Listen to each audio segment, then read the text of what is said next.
का रिश्ता तो तुमने अपने बेटे की मोहब्बत में जला डाला। अब तो मैं एक कमजोर और एक खुदगर्ज औरत के रूप में देखकर अपनी बहन को भुला चुका हूं। चलो फिलहाल तो यही बहुत है कि तुमने मेरे कमरे को तो अपना कहा। जरूरत पड़ने पर ना गधे को भी बाप बना लेते हैं। मामा, मामा, मामा यहाँ भी नहीं है। किचन में भी देख लिया, बाहर शायद लॉन में होंगी।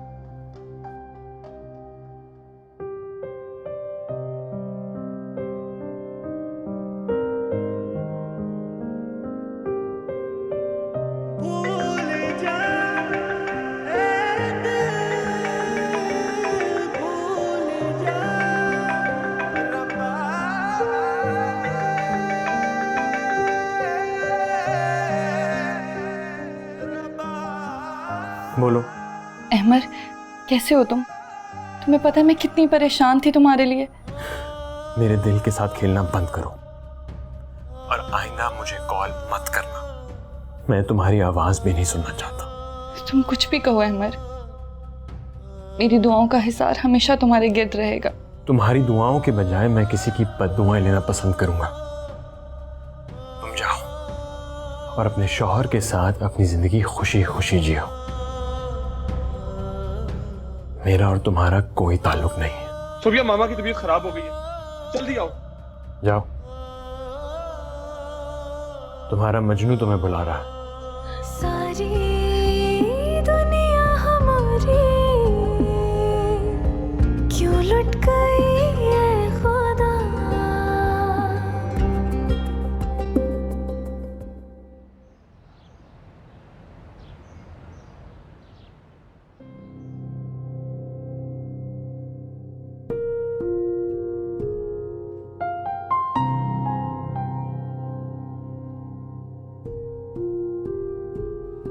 हेलो। Hello mummy. क्या बात है, सब खैरियत है? नहीं मम्मी, कुछ खैरियत नहीं है। उस आंटी की तबीयत बहुत खराब हो गई थी। हदीद उन्हें लेकर हॉस्पिटल गया। मुझे मालूम था, हर इबादत की कज़ा होती है मगर दिल तोड़ने की कोई कज़ा नहीं है। उसने जिस तरह अपने बाप जैसे भाई को अजियत दी है ना, वो कभी भी सुकून में नहीं रह सकेगी। मम्मी, मैंने आपका और डैडी का बहुत दिल दुखाया है ना। अहमर का दिल भी तोड़ दिया, लेकिन अल्लाह जानता है वो किसी बेकसूर को सजा नहीं देगा। बेटी, तुम ये क्या कह रही हो? मुझे तो पहले दिन से ही तुम्हारे इनकार में कुछ और छुपा नजर आ रहा था। शादी के बाद भी तुम्हारा चेहरा चीख चीख कर कह रहा है कि तुमने ये फैसला मजबूरी में किया है। क्या मजबूरी है मेरा बेटा, मुझे बताओ तो सही। ओफो मम्मी, आप बात कहाँ से कहाँ ले गई हैं? मैं परेशान हो गई थी तो इसीलिए आपको कॉल कर ली। मैं तुम्हारी माँ हूं सोफिया, मुझसे मत छुपाओ। क्या मैं इस काबिल भी नहीं हूं कि तुम अपना दुख और परेशानी मुझसे शेयर कर सको? बेकसूर होते हुए भी जमाना मुझे और आप लोगों को अपने रवैये से संसार कर देता। मम्मी, जीते जी मर जाते आप लोग। सोफिया, तुम चुप क्यों हो? कुछ तो बोलो बेटा। मैं तुम्हारे साथ थी और तुम्हारे साथ हूं। मम्मी, ऐसी कोई बात नहीं है, बस आप लोग की नाराजगी ने मुझे डिप्रेस्ड कर दिया। अच्छा बेटा। अच्छा मम्मी, हदीद की कॉल आ रही है, मैं उससे बात करके आपको कॉल करती हूँ। हाँ हेलो, बुशरा आंटी कैसी हैं? सब ठीक है?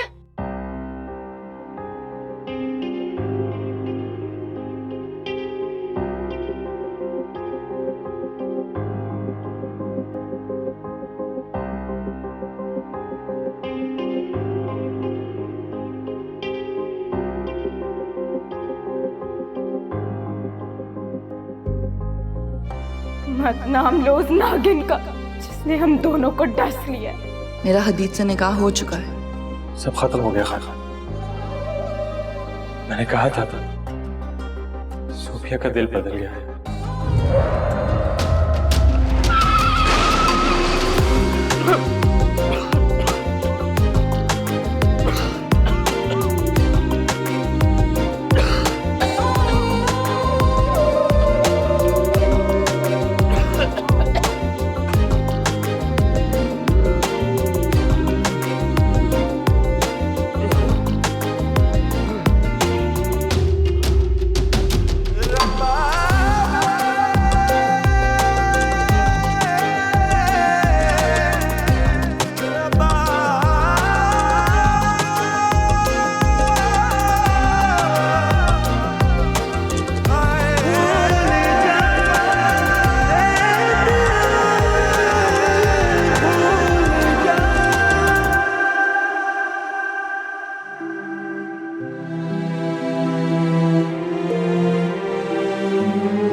ना मुझे अपने बेटे से मतलब है और ना ही बहू से कोई गर्ज। बस अल्लाह का वास्ता है, मुझे मेरा भाई वापस चाहिए, मुझे उसकी मोहब्बत वापस चाहिए। ना छीने मुझसे, ना छीने में नहीं। उसके आंसू मुझे सच्चे क्यों महसूस हो रहे हैं। वो रो रही थी, हाथ जोड़ रही थी। मुझे उसकी बात तो सुननी चाहिए थी। बहन को कैसे इस तरह रोता हुआ छोड़ दिया।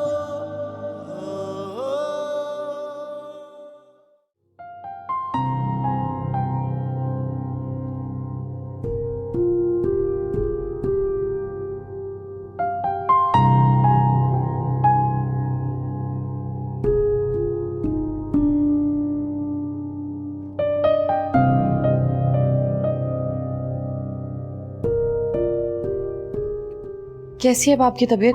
क्या कहा डॉक्टर ने? डॉक्टर ने कहा है कि इन्हें कोई गहरा सदमा पहुंचा, जिसकी वजह से ये बेहोश हो गई थी और ये इनके साथ दूसरी मर्तबा हुआ है। और डॉक्टर ने सख्ती से ताकीद किया कि इन्हें किसी किस्म की टेंशन बिल्कुल नहीं देनी। तो तुम क्या मुझे क्यों सुना रहे हो? इनके इस हाल के जिम्मेदार तो तुम हो। मैं तुम्हें कुछ नहीं कह रहा सोबिया, मैं तो मम्मा से बार बार पूछ रहा हूं कि ऐसा कौन सा सदमा है जिसने आपकी ये हालत कर दी।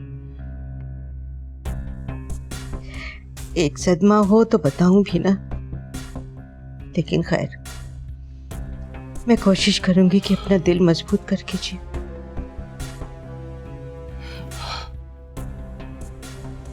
That's like a good mom.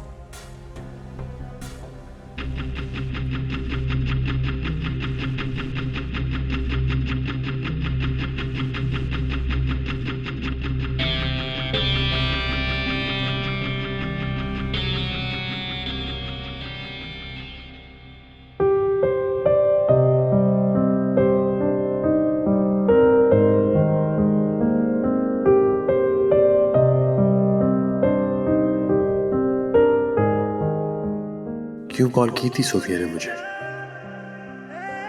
मेरे जख्मों पे नमक छिड़कने में बहुत मजा आ रहा है उसे। शायद वो ये देखना चाह रही होगी कि उसकी बेवफाई ने मुझे कितना तोड़ा है। मेरी उदासी को महसूस करना चाह रही होगी। नहीं सोफिया, अब मैं अपनी आंखों में आए आंसू तुम्हारी आंखों में लाऊंगा। तुम देखना, मेरी जिंदगी में बिखरी खुशियां तुम्हें कैसे जलाकर राख करती रहेंगी।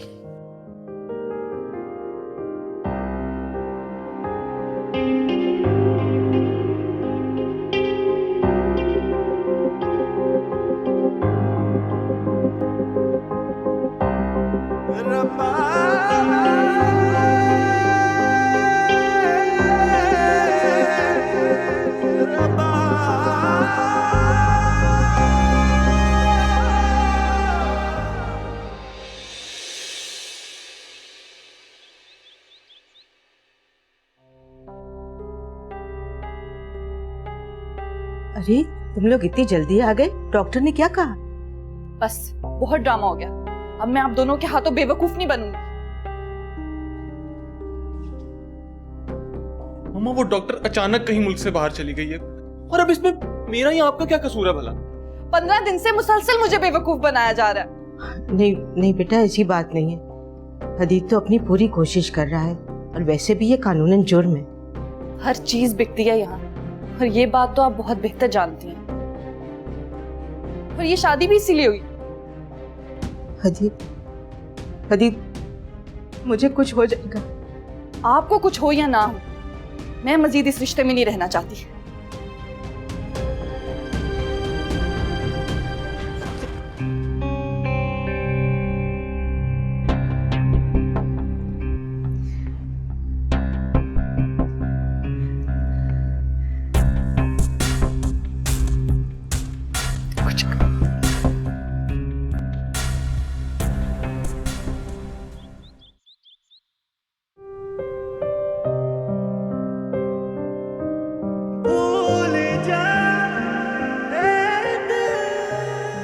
वाओ, शुक्र है तुम अपने इस रंजो अफसोस की कैफियत से तो निकली। क्या मतलब? बहुत अच्छे से तैयार होकर जाना कि जो तुम पर एक नजर डाले तुम्हारा हो जाए। उफ तानिया, तुम्हारे दिमाग में तो एक ही बात समाई हुई है। अरे तुम नहीं जानती हो मोहब्बत के छिन जाने का गम कितना जानलेवा होता है, और ये गम हर शख्स आसानी से नहीं भुला सकता। कहीं तुम अपने दिल का हाल तो नहीं सुना रही?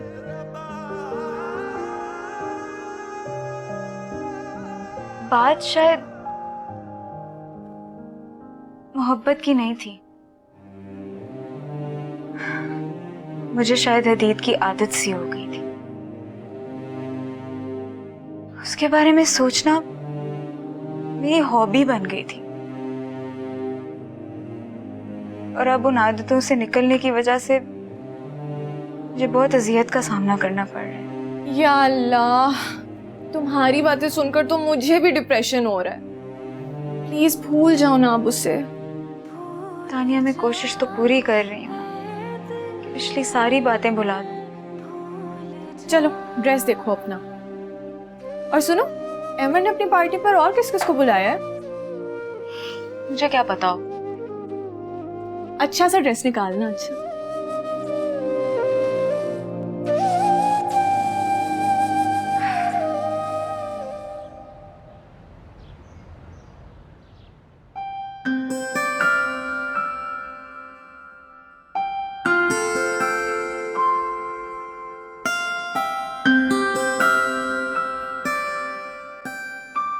शर्मिली जी, आपा चाय लाऊं आपके लिए?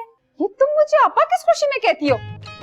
कुछ ही साल तो छोटी होगी मुझसे। वो असल में ना, असल साहब भी तो आपको आपा कहते हैं, तो इस तरह से मैं भी आपको आपा कह देती हूँ। लेकिन चले, आज से मैं आपको बाजी कहूंगी, ठीक है? शर्मिली, इस वक्त मेरा दिमाग बहुत उलझा हुआ है। तुम मुझे खाला कहती हो या पुप्पो कहती हो या आपा कहती हो? मेरी बला से जाओ, जाके मेरे लिए एक गिलास पानी का लेके आओ। अभी लाई। वैसे बाजी, शाम भी होगी और असर साहब के आने का वक्त भी हो गया है। आपको पता है, मैंने इतने मजे के सामी कबाब बनाए हैं ना कि आपका दिल खुश हो जाएगा। फिर आप जरा खट्टे चाय देना। शर्मिली, तुम्हारे सीन और शीन के चक्कर में मेरा सर उलझ जाता है और मुझे खुद बहुत शर्मिंदगी होती है। आपा, आप क्यों शर्मिंदा होती है? मुझे शर्म नहीं आती। हाय अल्लाह, ये अशर ने कहां से मुसीबत मेरे गले डाल दी। तो दफा हो जाओ यहाँ से।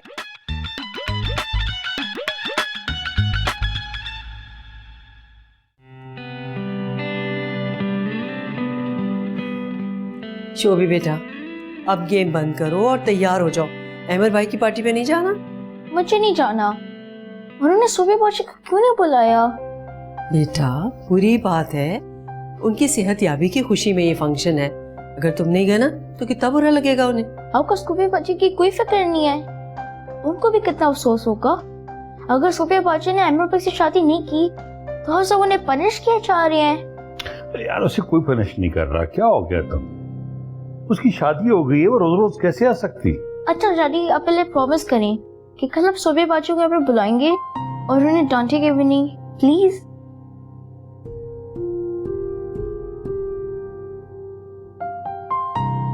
अब मैं भी नहीं जाऊंगा अहमद भाई की पार्टी पर।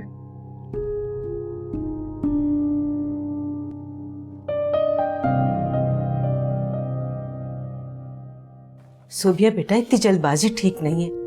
अभी चंद दिन तो हुए हैं तुम्हारी शादी को, थोड़ा सब्र कर लो। चंद दिन? एक एक दिन, एक एक सेकंड में गिनकर काट रही हूँ। इस कैद से मुझे निजात चाहिए। मुझसे पूछो, जिससे दुनिया का सबसे प्यारा रिश्ता छूट गया, बेटे की शादी के अरमान खाक में मिल गए। एक अजीब से खौफ में जिंदगी बसर कर रही हूं मैं। मुझे बताओ, इसमें मेरा क्या कसूर है? आप मुझे अपने दुखड़े ना सुनाया आंटी। हदीद से अच्छा तो आप बेऔलाद ही ठीक थी। आज आपके साथ साथ पूरा खानदान सकून में होता, और मैं भी।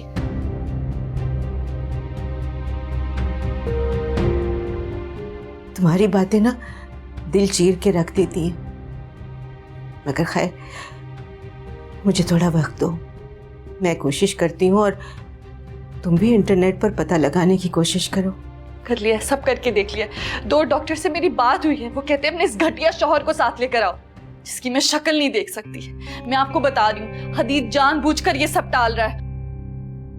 और मुझे जाने दे यहाँ से, जाना चाहती हूँ मैं यहाँ से बस।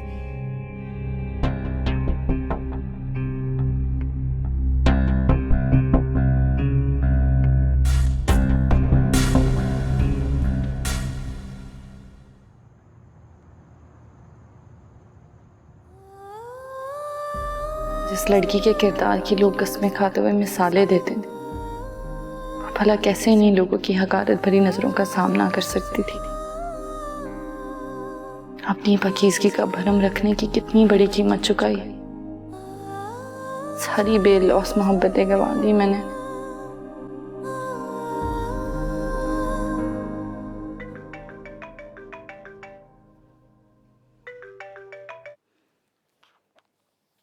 हेलो शोभी मेरी जान, कैसे हो तुम?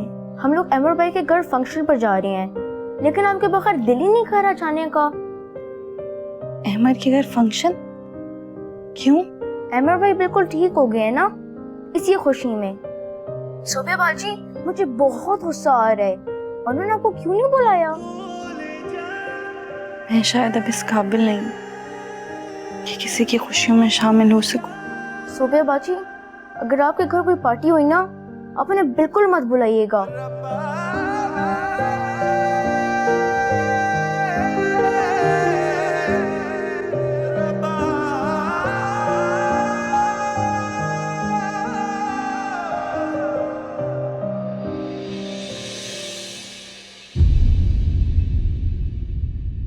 भूल जा ऐ दिल, आहों में डूबा दिल ये हमारा, कोई ना किनारा, लाज सहारा मैं ढूंढूं कहाँ, सारी खुदाई देगी दुहाई, हाँ खुद गवाही।